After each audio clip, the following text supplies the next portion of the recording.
Hi! Welcome to my channel, Emilita Papa. Ito yung aking ginawang bibingka. Kaya hindi ko na mamimiss talaga ang bibingka dahil kayang-kaya ko na itong gawin. See?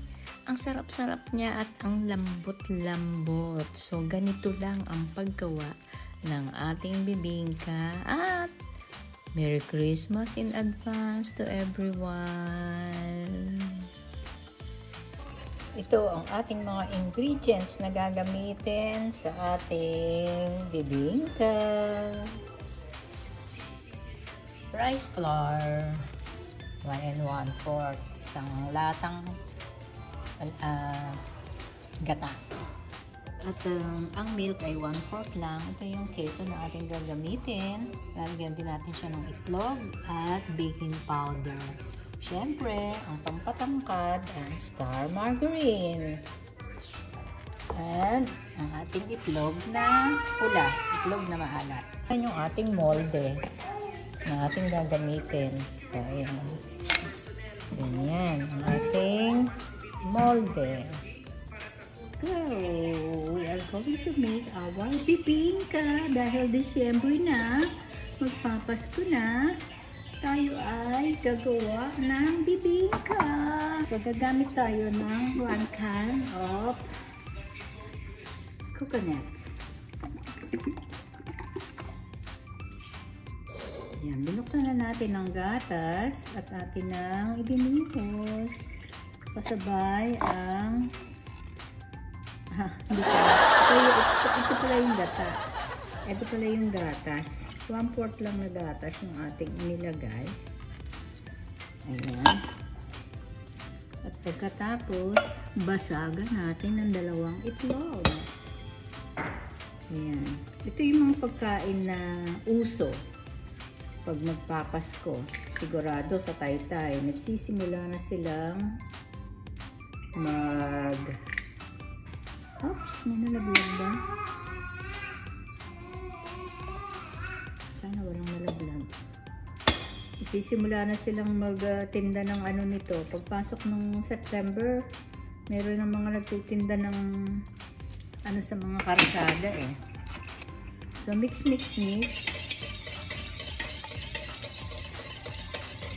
So, gagamit tayo ng 1 1/4 cup na rice flour. Regular rice flour lang ang ating gagamitin. 1 1/4 cup. And yung ating 2 teaspoon na baking powder.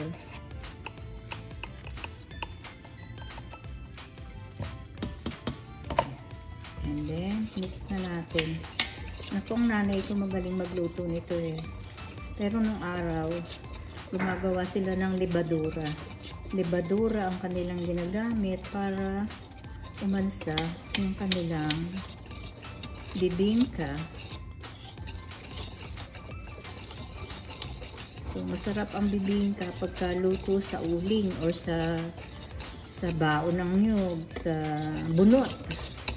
Yun yung nung araw uso na ginagamit pagluluto ng bibingka. Pero nitong panahon na wala nang nabibiling bunot, ang nauso na ay yung uling.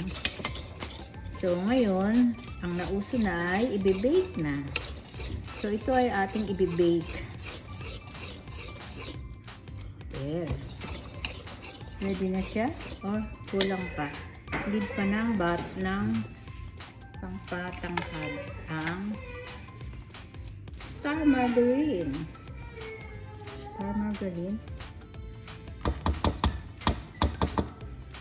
Gamit tayo ng ito yung talagang ginagamit sa paggawa ng bibingka, ng star margarine. Kailangan natin ng kutsara.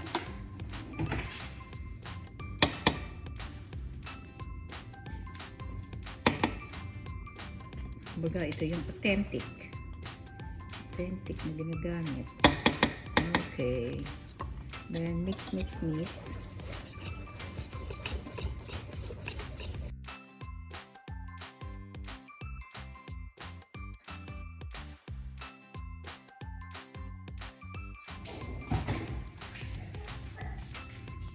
Tanggalin natin siya. Kailangan ay pantay-pantay, ang dami.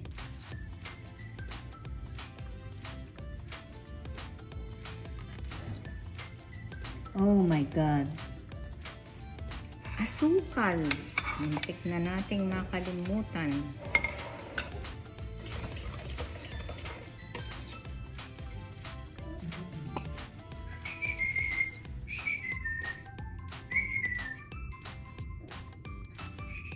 Kung nakataon, walang lasa pang ating gagawin. Kasi, nakalimutan ko yung asukal.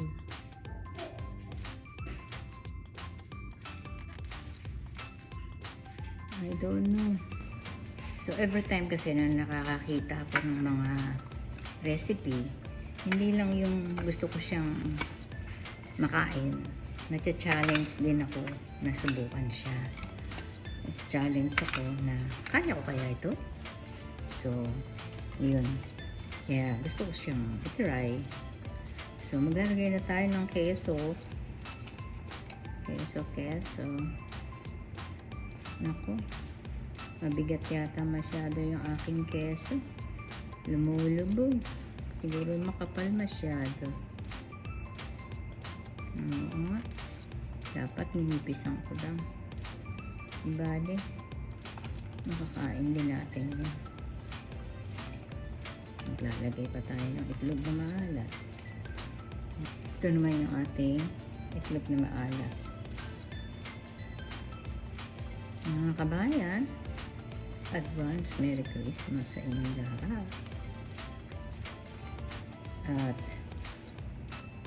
huwag niyong hayaang lumipas ang Pasko na hindi kayo nakatikim ng itlog, ng bibingka. Hindi kumpleto ang Pasko pagka walang bibingka, diba? Kailangan makatikim kayo ng bibingka.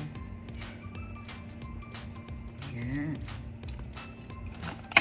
Gandang tignan. Gandang tignan. Sana siya ay perfect.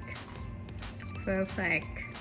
So, ayan na yung ating bibingka. Iluluto na natin siya. Wait. So, dito, sinalang ko siya sa 350 Fahrenheit. At in 30 minutes, bago siya hinango, or insert nyo lang ng toothpick hanggang sa malinis na yung toothpick paglabas. Dito, ang lambot-lambot talaga niya, para siyang mamon. Hindi ko na mapigilan. Kahit mainit pa siya, kita nyo, hindi ko siya mahawakan. Talagang gusto ko na siyang kainin. So, masarap siya sana kung may niyog na kinudkod. Kaya lang wala eh. Napaka-perfect ng pagkakagawa natin at napakasarap. Maraming salamat sa inyong panonood. Hanggang sa muli. Bye! See you all soon!